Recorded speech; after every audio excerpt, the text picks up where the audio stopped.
Sherry, you have her on too? Okay, all right, you're good.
Hey everybody, hello. How are you? Nice to see you. Nice to see you. Hi. How are you? Good looking people. Good looking. group of people, huh? That's John over there with the whole crew. Congratulations. Well, thank you very much, everybody. This is a very important day.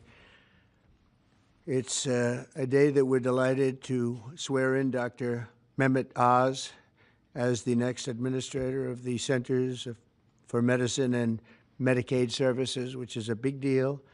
Congratulations to Dr. Oz and his beautiful wife, Lisa, and their friends and family on this really incredible achievement. Come a long way, huh? It's amazing. Dr. Oz comes to this position as one of the nation's most talented and beloved medical professionals. He graduated from Harvard University. Ah, Harvard, wow. How convenient. Should we talk about Harvard? Before obtaining his MD at the University of Pennsylvania School of Medicine, a great one, and really some amazing education while also earning an MBA from the wonderful Wharton School of Business. He completed his medical residency at the world-renowned New York Presbyterian Columbia University Medical Center. Dr. Oz then had a sterling medical career in which he became an internationally acclaimed heart and lung surgeon, highly respected. He served as director of the Cardiovascular Institute and Integrative Medicine program at New York Presbyterian, and as a longtime professor at Columbia University's College of Physicians and Surgeons. Boy, oh boy, doctor, I thought he just did a show. I only know the show. You know why I know the show? Because he said, I'm a little overweight, I should lose some weight. I did a show, and that's what I got out of it. That was not good. But I'm looking at all of this other. This is very impressive. Dr. Oz authored more than 400 contributions to academic and scientific publications and holds several patents for technologies that revolutionize cardiovascular surgery. And Dr. Oz later translated his experience into an extraordinarily successful television career, making him one of the most trusted voices on healthcare. And he also got very high ratings, I can tell you that. He did great with the television thing. As CMS Administrator, Dr. Oz will work tirelessly to strengthen and protect Medicare for our nation's seniors and Medicaid for the needy. Just as I promised, there will be no cuts. We're not going to have any cuts. We're going to have only help. Dr. Oz will work to improve the quality of care for decades to come, and he'll ensure that criminals, fraudsters, and illegal aliens are not permitted to rob America's seniors. They are trying, but they're not going to get away with it. He will also work alongside Secretary of Health and Human Services, Robert F. Kennedy, Jr. I've heard of him. He's a pretty famous guy. He's doing a great job, too, to address the crisis of chronic illness and to make America healthy again. So I want to just thank Dr. Oz, and because this is a big commitment he's making. He has a lot of options, and this is a big, big commitment.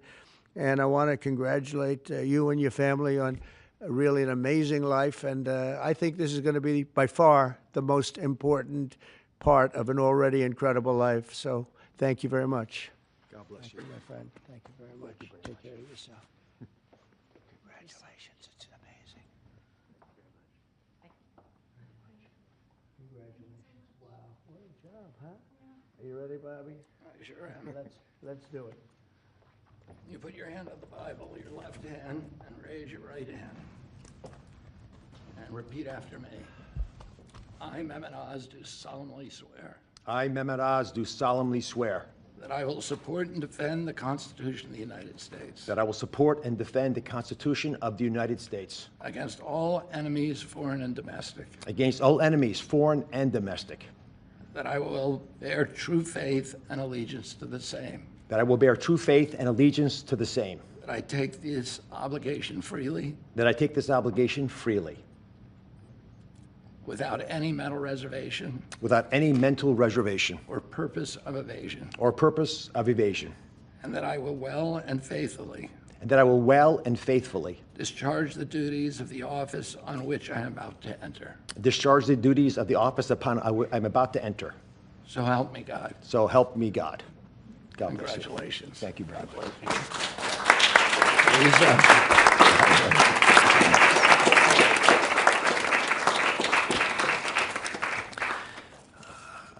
I've got to start off by thanking Three people. Mr. President, thank you very much. God bless you for leading our nation, but also courageously leading the MAHA movement, really earnestly in your heart wanting to get America to be healthy again, and for giving me an opportunity to help with that mission. Secretary Kennedy has been leading the charge at Health and Human Services. A dear friend, like a brother, has done unbelievably courageous work because he's curious and he's started answering a lot of important questions.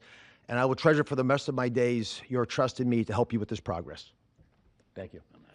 And of course, Lisa, the family, but Lisa in particular, who's had an uncanny ability to identify opportunities and to always keep a clear North Star to keep our family grounded. God bless you, my beautiful one. Let me start with a simple premise. Every great society, everyone, has an opportunity to take care of its most vulnerable and treasures that opportunity. And we're a great people, so we will do the same. As we entered the main building, the Humphreys building, where Health and Human Services is located, there's a placard of Hubert Humphrey, and it says that it's a moral opportunity, a moral obligation of government to take care of people in the dawn of their life, the kids, in the twilight of their life, the elderly, the mature, the seniors, and those in the shadows of life, those struggling with disabilities. We want to provide America with access to great care. We want to save the public health insurance programs of this country. That's what President Trump asked me to do when he took this position to administer the programs at CMS. Now, if we're going to do that, we've got to be honest with each other. And a physician, President Trump, has to always do that, right? We've got to share news, sort of presidents, that folks don't want to hear, but it's important for our well-being. So I'm going to give you 4 bullet points to remember. Bullet point number 1, and they're all numbered in order for a reason. Medicaid is the #1 budget item for many states, and it is crowding out education, other important social programs. The states are having a big problem, and that's with the federal government paying most of the bill. Item number 2, healthcare expenditures are increasing at 2% higher than the economy is growing. And because of that, we spend more than 2 times per person on healthcare than any other country on the planet, and we're not getting value for that. Because number 3 is that we are, in America, experiencing an unfortunate problem, which is medical errors are the number 3 cause of death. Did you know that, Mr. President? It's surprising with that much money invested, we're still having problems. And number 4, our life expectancy, despite all this investment, is continuing to slip back. We're now more than 4 years shorter in our life expectancy than countries that we used to be equal to. But I am optimistic. Why? Because we control our destiny. Because at its very core, we have a generational opportunity, a unique ability to save the healthcare system because we control all the big pieces. America is too great for small dreams. So I've got some big ideas that I'd like to share that we've worked through with my staff who are cordoned off over there, and there's a lot of us. We've got almost more than 6,000 people at CMS working on this and 40,000 contractors helping. So we've got a lot of people. What are we going to do? First, we're going to reduce chronic disease. How do you do that? 70% of the healthcare expenditures of this country are driven by chronic disease. And it is your patriotic duty, I'll say it again, the patriotic duty of all Americans to take care of themselves because it's important for serving in the military, but it's also important because healthy people don't consume healthcare resources. The best way to reduce drug spending is to use less drugs because you don't need them because you're healthy. And it feels a lot better as well. The President and Secretary Kennedy have been pushing the MAHA agenda because it makes it easier for people to do the right thing, especially the mothers of this great land, because they're the ones who really get caught with this responsibility. They're the ones deciding for their kids. They're the ones we want to empower. And curiosity, which is the key word here, truly asking questions you want the answers to, will allow the MAHA movement to thrive. The next big thing we want to focus on is modernizing Medicare and Medicaid. That's how Americans will get the care that they want, need, and deserve. We need to empower patients and providers, both. The doctors and the patients both have to be equipped with better tools. And the President is showing that he actually does love and cherish Medicare with all these executive orders, like the one on transparency, sir, that really helps us by making sure people are equipped with information. So you shine a light in the dark shadows where so much of the problems happen with the healthcare system. And remember, the most expensive care is bad quality care. That's what we want to stamp out. And finally, we want to crush fraud, waste, and abuse. This is stunning to me. And I've got a message for all the bad guys from me, the Secretary, and the President. We are going to stop people from stealing from our most vulnerable, from stealing with the taxpayers of America, or honestly trying to support these programs. And we're going to be able to do it in quite a few ways. We are coming for you. And I'll give you a couple examples. Mr. President, these are ones that you may want to use in some of your future conversations. Almost 250,000 people, American citizens, were fraudulently enrolled without their knowledge in exchange programs by brokers who were unscrupulous, stealing from the U.S. government by pretending these people were on programs they never told them about. Tens of millions of dollars, Mr. President, are being spent on illegal immigrants receiving Medicaid in California, and they're pushing the bill to us. Should we stop that? I think so. That will not continue. We're spending about $1 billion on Medicaid programs for dual state eligible patients, which means you live in one state, but the system thinks you're another state, and maybe a third state, and we're paying all 3 states for services you're not getting because you don't live in 3 states all at once. And finally, and this one really bothers me, there are states who are using Medicaid dollars for people who are vulnerable are being used for non-medical purposes. For example, public labor unions are getting child care through some of this money. That doesn't make sense to me. Housekeeping, I wish I could get that for my home. There's a big problem with student loan repayments taking place with Medicaid dollars. That's not where it should be used. And we are paying for DEI programs. I could go on, but these are all programs, Mr. President, that we have created a war room at CMS to go after, to catch the fraud in real time before the money leaves the federal coffers, so we have the money to reinvest in healthcare to make it even stronger than it's been before. Together, we're going to make the care better. We're going to make the outcomes improve, and we're going to make sure that America can actually be the healthiest country that could ever possibly be. We'll make America healthy again. God bless you both, sir.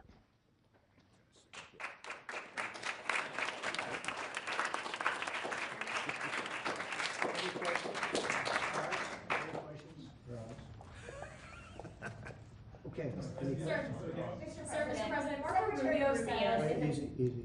Go ahead. Secretary Rubio said that the U.S. will have to figure out whether a deal can be done between Russia and Ukraine in a matter of days, or you will just move on. Yeah, very shortly. How many days is that? No specific number of days, but quickly. We want to get it done. We're talking about here people dying. We're talking about over there people are dying also, like on average 2,500 young people, soldiers. They're not from America. They're not from anywhere else other than Ukraine and Russia. But we want to save these lives. So it's 2,500 a week are being killed in battle. It's a vicious battle with the best equipment, the best everything, and it is brutal. 2,500 young people a week. Some of them not so young, actually. They're getting older. They're getting older by the month. But 2,500 a week, and we're going to get it stopped ideally. Now, if for some reason one of the two parties makes it very difficult, we're just going to say you're foolish, you're fools, you're horrible people, and we're going to just take a pass. But hopefully we won't have to do that. No, Marco's right in saying it. We want to see it end. Think of it. Every day, a lot of people are being killed as we talk about, as they play games. So we're not going to take that, and we'll see. I think we have a good chance of solving the problem, however. Yeah. Are you prepared to walk away completely from these efforts and these talks? Well, I don't want to say that, but we want to see it end. We want to see it end, yeah. Is Vladimir Putin stalling, in your view, Mr. President? I hope not. We're going to let you know about that soon if he is, but I hope not. He's got a big force out there, big force. It's a war that should have never happened. It would have never happened if I was president. That's a war, and it didn't happen for 4 years. That's a war that should have never happened. October 7th, Israel would have never happened. Iran was broke, and now we'll see what happens with Iran. We have a lot of them out there. We have a lot of things that we're working on right now that shouldn't have happened, none of it. Ukraine would have never happened with Russia. October 7th would have never happened, so you wouldn't have had all the problems in the Middle East. The Afghanistan embarrassment, probably the most embarrassing day in the history of our country, would have never happened. Inflation would have never happened. By the way, prices are down. Groceries are down. Eggs, which you hit me so hard, I'll never forget the first week in office, they were screaming at me about eggs. I said, what's going on with eggs? They were doubling and tripling. I said, I just got here. They were up like double, triple, and you couldn't get any. They said, you won't have eggs for Easter. Well, you can have all the eggs you want. I'll tell you, Brooke Rollins, Secretary of Agriculture, did a great job. And the egg prices are down 87%. But nobody talks about that. You can have all the eggs you want. We have too many eggs. In fact, if anything, the prices are getting too low. So I just want to let you know, prices are down. Gasoline yesterday in 3 states hit $1.98 a gallon, and it looks like it's at a level that it hasn't seen since my days, my 4 years. So it's about I'd say maybe. I think we're going to be averaging $2.25 very soon. So I just want to let you know, though, because I keep hearing about prices and inflation. Prices are coming down, not going up. Only the fake news says they're going up. The only thing that's even are interest rates. And if we had a Fed chairman that understood what he was doing, interest rates would be coming down too. He should bring them down. Yeah, please. Mr. President, what do you need to see from both sides in order to keep negotiations going? What do you want to see from Russia and Ukraine? I have to see. My whole life has been one big negotiation, and I know when people are playing us, and I know when they're not, and I have to see an enthusiasm to want to end it. And I think I see that enthusiasm. I think I see it from both sides. Do you think Russia's But you're going to playing know you? soon. Do you think Russia's playing you? No, nobody's playing me. I'm trying to help. This was Biden's war. By the way, by me getting involved, they'll say, oh, Trump. This is not Trump's war. This is Biden. This is a war that should have never happened. Okay? Think of it. Those cities are crushed and crashed, and all those beautiful steeples, the most beautiful in the world, actually considered the most beautiful in the world, most of them are now smashed to smithereens, as they say, and lying on the ground in a million pieces. Those towns are crushed, the whole place. It's so horrible. And millions of people are dead, far more than you think. That's one thing you're going to get out of this war. You're going to find out that your estimates are far lower it's far worse than people think. Nobody's playing anybody. We are going to see if we can get it done. I think we have a really good chance of getting it done, and it's coming to a head right now. If you do continue to support Ukraine militarily, Say it. if you do decide to move on and take it past, Mr. President, would you then continue to support Ukraine? Well, I'm not going to say that because I think we're going to get it done. There's a group of Venezuelan men down in Texas who have been alerted that they are soon going to be deported under the Alien Enemies Act. Have you authorized that operation? I don't know about the group you're talking about, but if they're bad people, I would certainly authorize it, yeah. I won an election in a landslide. We won all 7 swing states. We won by millions of votes. We won 2,750 districts to 505 districts. 2,750 to 505. That's why the map, when you look at it, is all red. And one of the biggest reason, I think the biggest single reason, actually, I'd like to say it's because of this, because I think they're going to come up with things that are incredible. But probably the biggest reason was because of the border and because of illegal immigration. And the people of this country want those people out.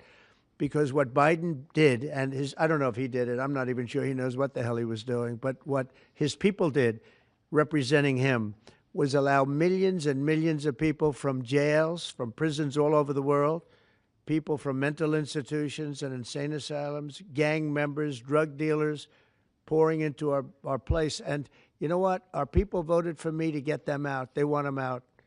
They want them out. And we've done a hell of a job. And by the way, Ecuador and various places, but El Salvador, we've been helped by a lot of other states where they're helping us, actually, because you couldn't look. What this man was thinking when they allowed open borders and people to come in, if you look at Venezuela, their crime is down by 72%. You know why? They took all their criminals off the street. They took all their prisoners from jail. They took murders. 11,088 murderers were released into our country. Bad things are going to happen. Bad things. And we're getting them out. And that's why I was elected. A judge wasn't elected to do that. I was elected to do that. And we're doing it in record fashion. We have the safest border, the most secure border we've ever had. See the Declaration of Independence? You should all read that before you leave. That's the real deal. You should all read it before you leave. Yeah. Sir, go ahead, please.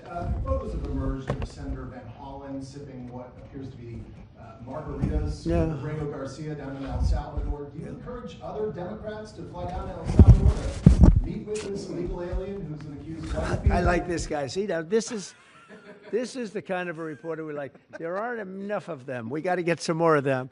But no, I appreciate that question. No, look, he's a fake. I know him. I know them all. They're all fake.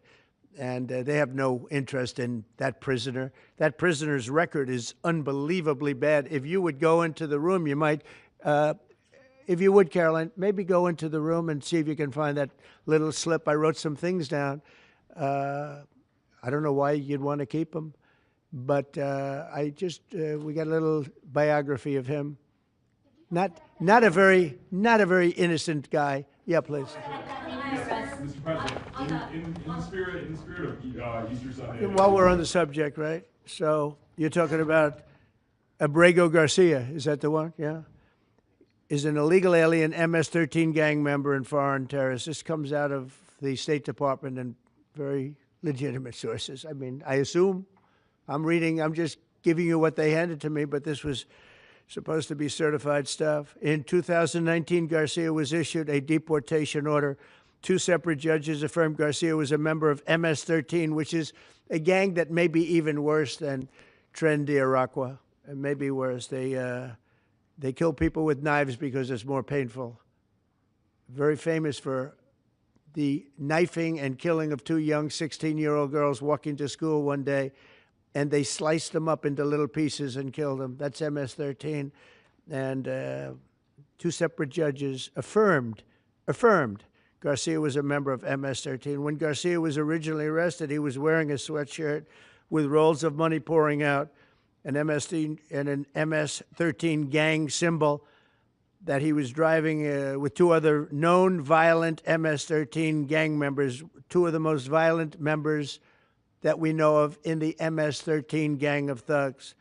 In 2022, Garcia was stopped by the Tennessee Highway Patrol and was found to be transporting 7 people from Texas to Maryland, and he had no driver's license. He was driving violently. In 2020 and 2021, Garcia's wife filed for a protective order from him and said he was violent and abusive and really scary, including allegations that he punched and scratched her on the eye, left her bleeding after throwing her laptop on the floor at her, ripped her shirt, and ripped off her shorts.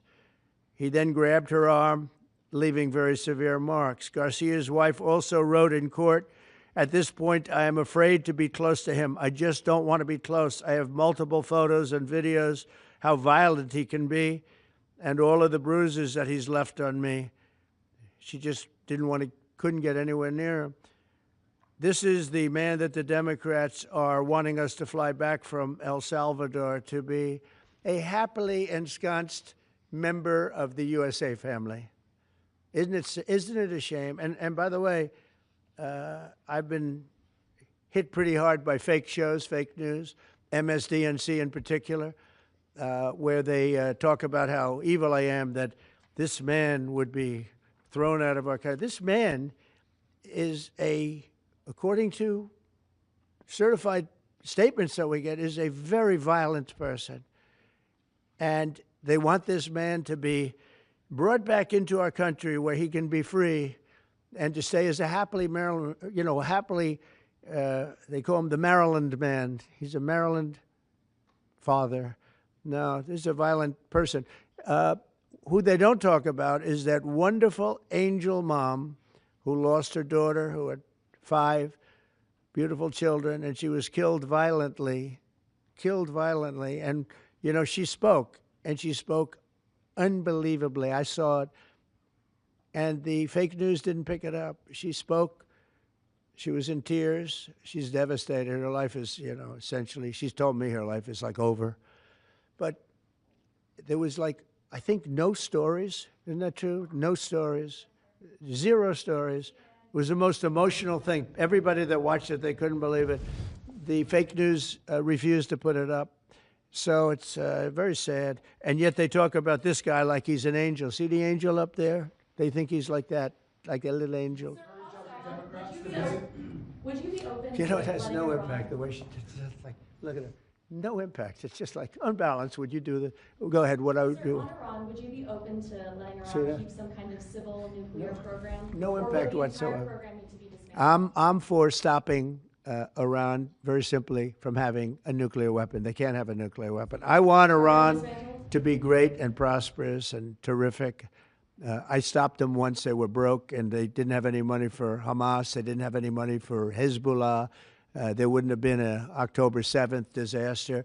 They were broke. They had no money, and they weren't spending it to terrorist organizations because they had none. When Biden came in, he took all the sanctions off. China wasn't allowed to buy. I said, if you buy, because they're their biggest customer, I said, you buy 1 barrel of oil, just 1 barrel of oil from Iran, and you can't do business in the United States. And by the way, we have nice conversations going with China just to intercede, you know. It's like really very good. But with Iran, they can't have a nuclear weapon. And if they have a nuclear weapon, you'll all be very unhappy. You'll all be very unhappy because your life will be in great danger. Yeah. Yeah. Oh. Press out, press out.